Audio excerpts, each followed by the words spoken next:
Justice Clarence Thomas has built a career berating black people for wanting things from the government. He falsely portrayed his own sister as a dependent welfare queen, and he denounced paternalistic white liberals for giving black people a helping hand. But reports show a rich white conservative megadonor named Harlan Crow has been lavishing previously unreported gifts on Justice Thomas for years, including the home Justice Thomas's mom lives in. It don't get more paternalistic than a rich old white man buying your mom's home, Clarence. I have found the welfare queen. It's Clarence Thomas. And his mama, too. There are not enough words in the English or any other language to properly articulate how much I despise Clarence Thomas. Like, I could probably find a way to articulate how much I hate, like, Trump or Musk or, like, other people. You know, like, there are no words to describe how much I loathe that man. Not enough words, not enough languages, not enough fucking music, not even music couldn't express it. I think maybe we'll have to find an alien tongue or something. Nothing could properly encompass how much I hate that man. Anyway, my new request form is up. It's the second ink in my IO. If you missed the first video, I need to raise about $300 this week for my expenses. So if you would like to make a request, you may do so via that form. Thank you so much. And well, the video is a minute now, so I can log off. But I wasn't just filling the video. I really do really hate Clarence Thomas. Hello guys, welcome once again to the channel. I hope wherever you're watching, you're having a great time. Now, yesterday we saw the United States Supreme Court make a serious ruling with regards to birthright citizenship. And people have been commenting about it because it was a strategy that Trump implemented to see if he can have control of the population of United States. For most Republicans and conservative politicians, they have this belief that immigrants are making America become weaker, and that when it comes to elections, they are having that voting power to kind of change and influence the decision and the direction that America is taking.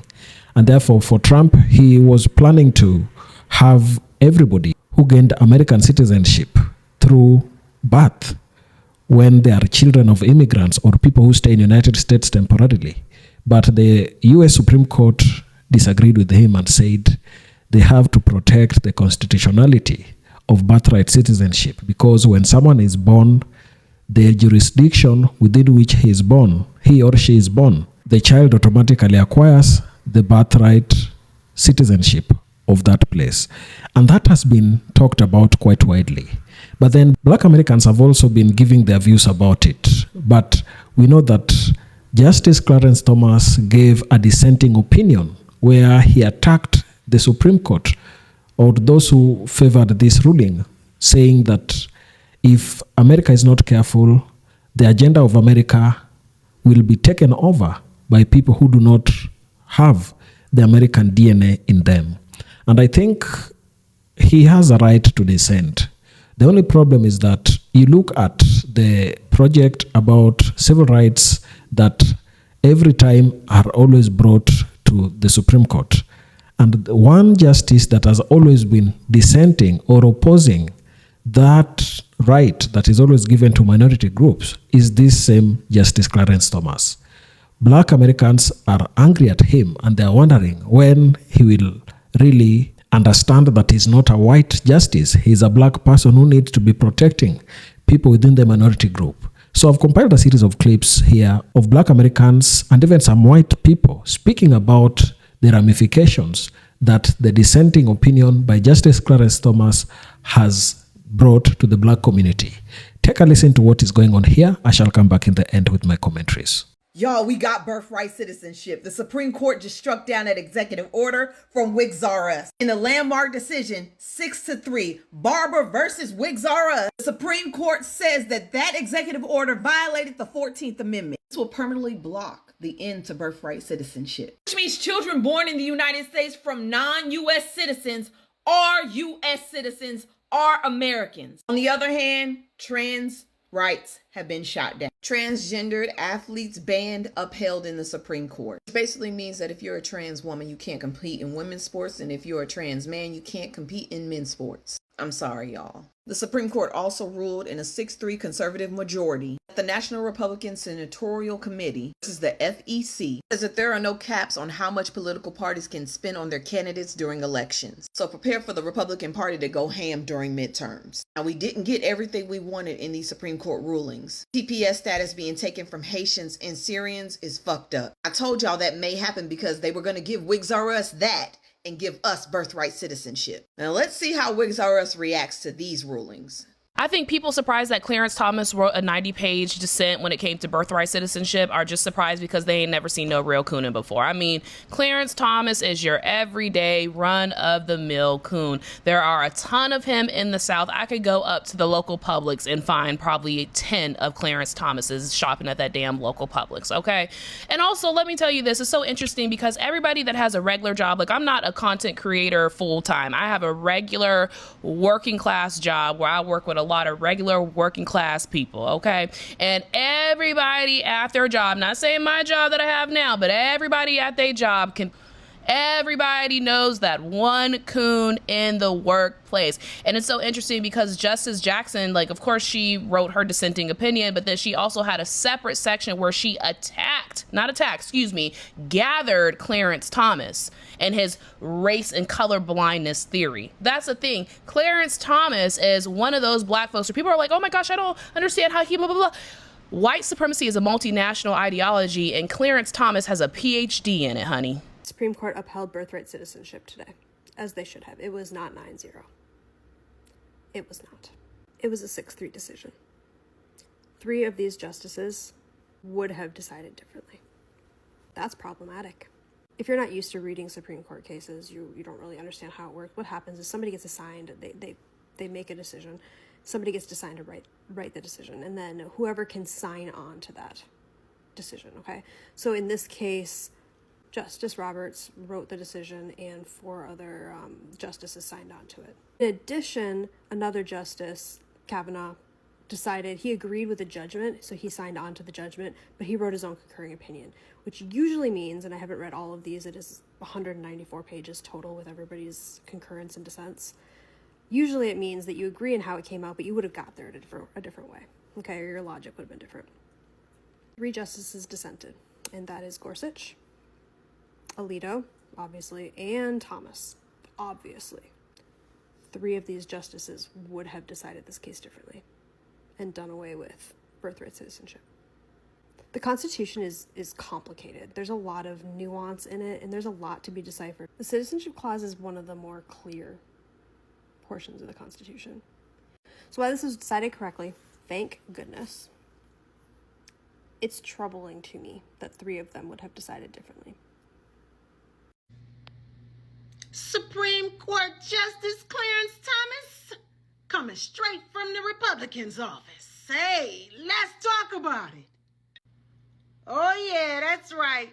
Supreme Court Justice Clarence Thomas, you've been spotted coming from the Republicans' office the day before the Supreme Court was to make the decision on a birthright citizenship. Yeah, remember I did that video on Clarence Thomas being indicted on tax problems? Yeah, everybody came in my comments telling me somebody know what I was talking about. Looks like somebody had to have a private conversation to get rid of that indictment. Allegedly. Ha! Take a look at this clip. Yes, Justice Thomas, can we ask who you were meeting with today? What'd you say? Can we ask who you were meeting with this afternoon? What'd you say? Who were you meeting with this Oh, afternoon? nobody. You weren't meeting with the speaker, you were in the Oh, God, no. So what are you doing up here? Oh, just walking. No meetings in particular? I'm going to tell you about. Tomorrow's going to be a big day at the court, huh? Final day of decisions? Oh, I guess so. You want to give us a sneak peek of some of the decisions? Nope. But you can't tell us why you're up here today, who you're meeting with? Who are you meeting with, sir? Were you up here for any particular reason? Jesus No info on who you may have been meeting with? Anyone in House GOP leadership? That's who has offices in there. Any matters you were up here discussing? Any comment on today's decisions and the end of the Supreme Court term? You have good questions. And any comment on the end of the term? You have good questions. Do you want to answer any of them? Any comment at all?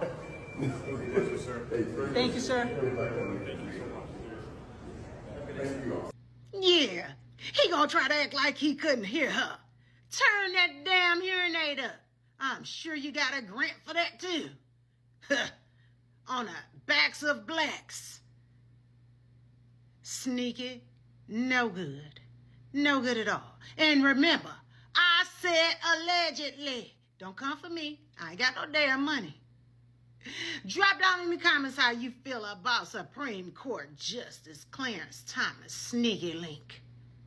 And don't forget to like, share, and follow me for more controversial topics. Oop. Wait, okay, read this fire bar, okay? This is Justice Jackson. Strap in for this. I'm like, so good, so good. So she says, I join the court's opinion in full. I write separately to respond to some of the themes in the principal dissent, which is Justice Thomas's dissent. Despite his long-standing endorsement of a colorblind constitution, Justice Thomas now surprisingly suggests that the Citizenship Clause was a race-conscious remedial measure relating only to freed slaves as Dred Scott. That's all y'all need. That's fucking right, Justice Jackson. But this is a really important point, because what he's trying to argue is that this is some kind of race-conscious remedy, when he's always said that, oh, you know, we have to strike down the Voting Rights Act. We have to strike down race-based affirmative action because, well, it's a race-conscious, you know, program, and the Constitution is colorblind. She's like, oh, I thought that's what we were on about. Yay, we have birthright citizenship, but we need to talk about the black-on-black violence that happened in that 200-page opinion. If you didn't know already, today was the first day in the history of our country that we've had 2 black Supreme Court justices talking about the Dred Scott decision. The most horrific decision in the history of our country for black people. The black people were diametrically opposed to the interpretation of the 14th Amendment and the Dred Scott decision itself. Honestly, thank God that Justice Jackson is on the court, because I don't think any other justice would have had the balls to say what she said. In Justice Jackson's opening paragraph to her concurrence, she immediately starts cooking. I mean, like dicing, chopping, mincing. She calls Justice Thomas out in his interpretation of the colorblind Constitution. And if you've taken a constitutional law class, you know that the court has been on this trend towards reading the Constitution and the 14th Amendment in particular as a colorblind amendment, meaning that the 14th Amendment itself was not intended to treat any particular race different than the other, and that everyone was to be treated equally. But Justice Clarence Thomas, he decides to narrowly read the Citizenship Clause of the 14th Amendment as one that treats black people only better than anyone else. Clarence Thomas is basically saying that the 14th Amendment Citizenship Clause was intended only to help and stop the slavery of black people.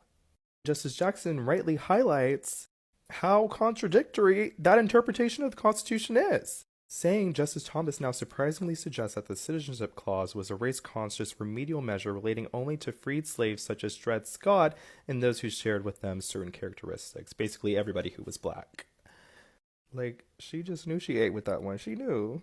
And later on in her concurrence, she goes on to state that the 14th Amendment itself was meant to be all-inclusive and was intended to apply to immigrants also, and people who immigrated to this country, and they were declared to be citizens as well based on other precedent and the historical understanding of the adoption of the 14th Amendment at the time. It's honestly so sad and a little bit harrowing that they were so close to ending birthright citizenship as we know it, but thank God for Justice Barrett and her immigrant children, which probably influenced her, in my opinion, in maintaining what has been so clear for so long. What do you guys think? Now that Boston baked bean big bat Clarence Thomas was roaming around the house today. And I'm not talking about his house. I'm talking about the House of Representatives. Now, here's the thing.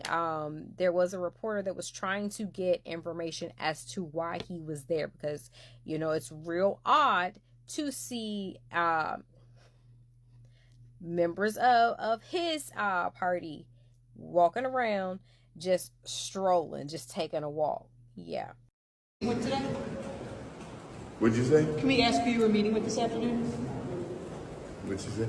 Who were you meeting with this Oh, afternoon? nobody. You weren't meeting with the speaker. You were in. Oh, God, no. So what are you doing up here? Oh, just walking. No meetings in particular? I'm going to tell you about. Tomorrow's going to be a big day at the court, huh? Final day of decisions. Oh, I guess so. You want to give us a sneak peek of some of the decisions? Nope. But you can't tell us why you're up here today, who you're meeting with? He would not say who he was meeting with. He would not say, state his business as to why he was there. Like I said, I do commend the reporter that was following him around and asking questions and whatnot. That, it was a rapid fire. Like, look, let's see if he answers any one of these questions. She just kept following up with questions after question after question, to see if, one of those would answer. And of course, he did the telltale, like, what did she say? You knew damn well what she said. But of course, a lot of people do that when they don't want to answer, the real answer as to why they're someplace or why certain things are happening. Now, if you are aware, if you've been paying attention, birthright citizenship is going to be voted on. I really feel like, and all of us are like, bro, we're not stupid. That we can read, right? Many of us were in this reading level, right? We already know why you were here, and we already know what time it is. And here's the thing. For a lot of folks who decided not to vote in their better interests, i.e. family members, friends, co-workers, whatever the case may be, that will, absolutely be affected by this, I don't want to hear it. I don't want to hear it, because y'all had a chance to, really embody and embrace the group project, collaborate with, group members and all the things. You didn't wish to do that. Now look at this bullshit we in, because we are in some bullshit. We are in the bullshit with a motherfucker who refuses to go lay down and take a nap. He just rather be sitting around amongst the people and take the nap, And like I said, you got that Boston baked bean big back bitch right there, that bastard ass bitch, that has decided to pull up every piece of anything that has helped him get into where he is, to ensure to close the door on anyone else coming behind him, because I guess he thinks he's one of one. But yeah, it'd be really interesting to figure out why Clarence Thomas was roaming around. Because that man usually be in his office somewhere gone, on one of them little rented out trips from one of his friends and what have you, that he feels like. Yesterday, the Supreme Court gave their opinion upholding birthright citizenship. And there were a lot of African Americans or Black people, Black Americans, who were in my comments comments about me being happy about the ruling. And I want to be able to explain some things, because some of the reasons why they were upset that I, as a Black American, African American, was celebrating the birthright citizenship ruling, was because they were like, this had nothing to do with us, as in African Americans or Black people. 1, 2, we are descendants of slaves. We built this nation. We built this country. So birthright citizenship being overturned would not have impacted us. And I want to be able to paint a better picture for those who are Black or African American that don't understand why them upholding birthright citizenship impacts us first and foremost. Now, one thing that you have to understand is that a lot of the immigration laws, immigration rights, and things of that nature are directly because of us. Because of us.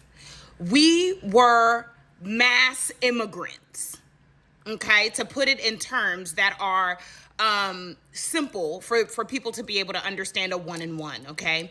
African Americans, Black people, descendants of slaves, were mass immigrants. But let me tell you why we were not citizens. Dred Scott decision is what told everyone that Black people were 3/5 human, and therefore confirmed our ability to be property. Okay.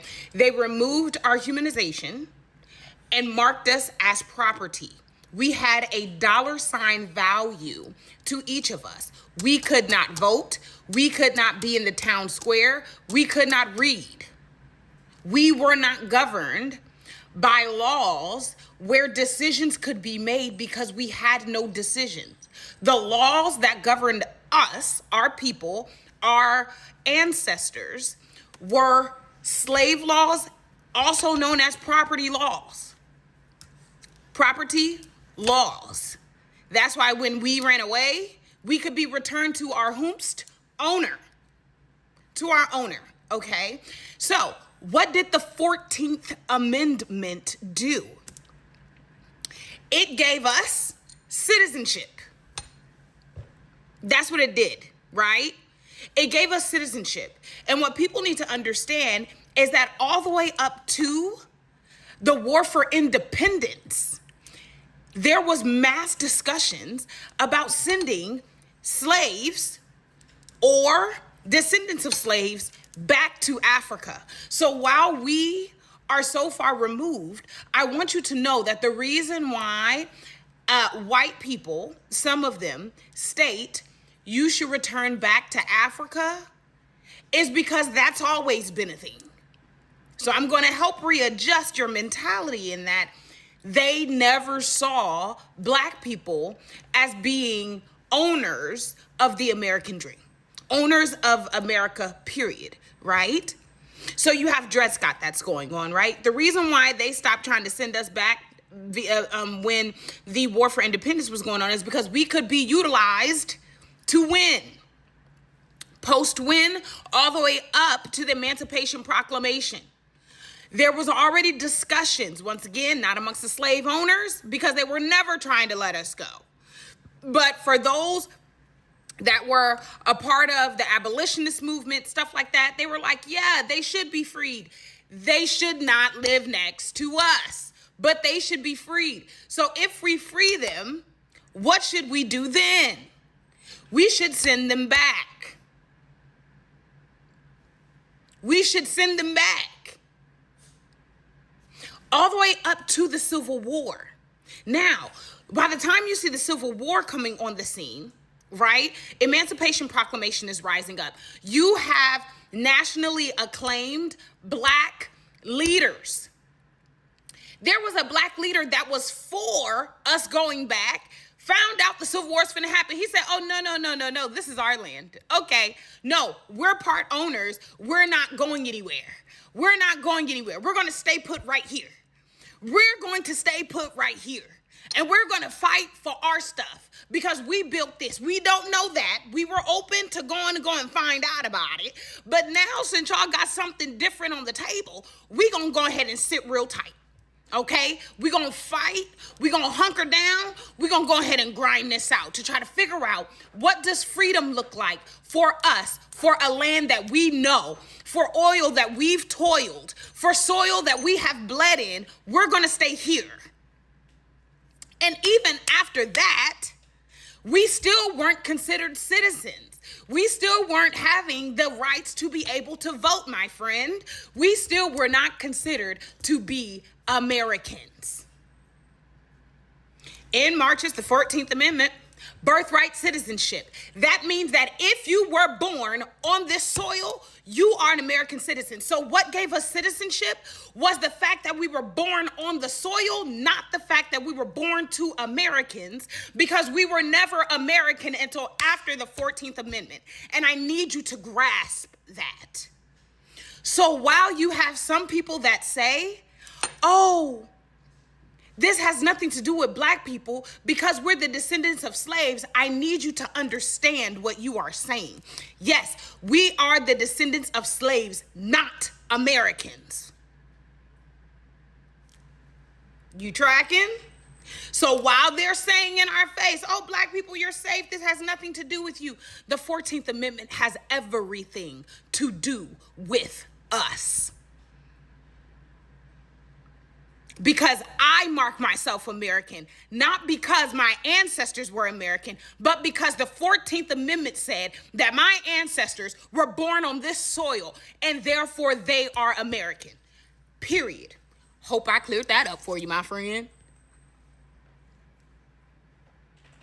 Hello guys, welcome back. I think you've heard the complaints that white Americans and black Americans have with Clarence Thomas. He has always talked about how he wants to support conservative values and that he wants to be pragmatic about the state of America right now. But then one thing I always say is that every legislation that Trump brings to the Congress, he has a plan with it. If it is an executive order that he wants to implement, he has a reason for starting with the immigrants, because always it starts with the immigrants. If it is about, let's say, deportation, it starts with immigrants, and that is how the thing rolls down to black people in the end. So much so that people might think that the executive order that Trump initiated against holders of birthright citizenship was just targeting immigrants and people who stay in America temporarily. But then we have to remember that there are those people who got into America, like blacks who are brought into United States through transatlantic slave trade. There is an aspect of this level of disrespect that Trump can affect to them. And that is why it is always very important that we be very careful when addressing Trump and his policies that each and every day he brings across. While he thinks that he has that power to kind of decide who can live in America or who can visit America, you look at how the Supreme Court made that decision, and for him, he wanted to congratulate China and President Xi because of the purported win. And I asked myself, why is Trump talking like this? Why does he think that China is behind the decision that the Supreme Court made? America has a lot of things going on, and sometimes you might fail to understand why certain things are run in a certain way. But looking at everything, you get to see that there is a pattern that Justice Clarence Thomas has always exhibited against black people, especially minority groups. And that is the issue that is bringing a lot of rift between him and many people. So Justice Clarence Thomas has historically faced widespread criticism from black community, which intensified following his dissenting opinion on Trump versus Barbara, where he opposed the Supreme Court's majority decision to uphold birthright citizenship. That is what happened. So one of the reasons why you find that black people don't like Clarence Thomas is the weaponization of black history against immigrants. In his 2026 birthright citizenship dissent, Thomas argued that 14th Amendment was originally a race-conscious remedial measure intended strictly for freed slaves. Black critics and civil rights advocates condemned this narrow originalist interpretation, accusing him of using black history as a tool for anti-immigrant policies and pitting black Americans against immigrant communities. Now, you find that black activists are coming in protection and in support of immigrants whose children might have faced deportation from America. And in this moment, you see black people, they don't have any condition for supporting these kind of laws.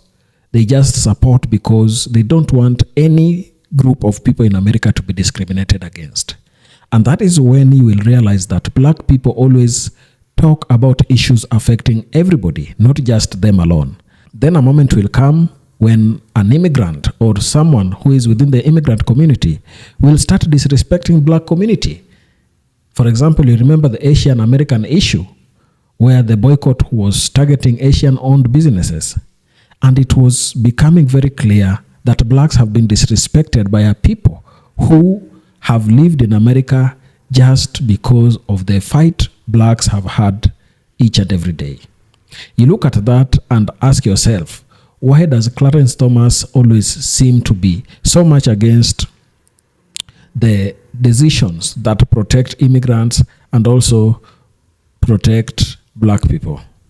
He has been very, very vocal in many things that are against minority groups. For example, black people perceive that his policies are always towards dismantling voting rights and civil rights. Thomas has consistently voted to dismantle landmark achievements won during the civil rights movement.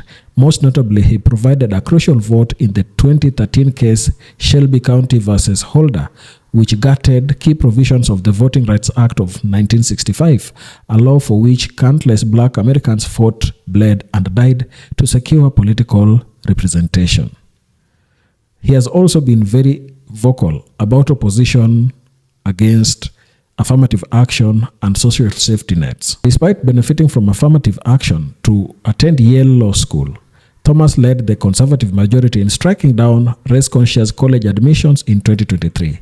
He has frequently faced backlash for denigrating public assistance, perpetuating harmful welfare queen stereotypes using his own family, and advocating for a philosophy of black self-help that critics argue ignores systemic racism. From his legal philosophy, it seems he is somebody who tries to uphold the originalist ideal of constitutional interpretation.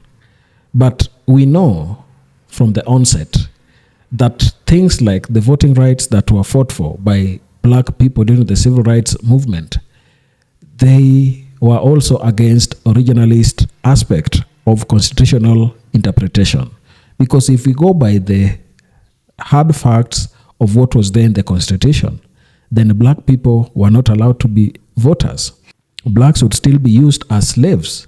And then you also look at how the things that have been happening in America have been against minority groups. So if minority groups are not protected by the law, then it means the government of the day will have sweeping powers of control and micromanage how these people are behaved. So it is so sad to see a person who should be supporting minority groups standing forward and speaking as though he doesn't understand anything that black people desire. Share your thoughts down in the comment section. If you're coming across this channel for the first time, please consider subscribing to the channel, like the video, and share. Thank you so much. We shall meet on the next video.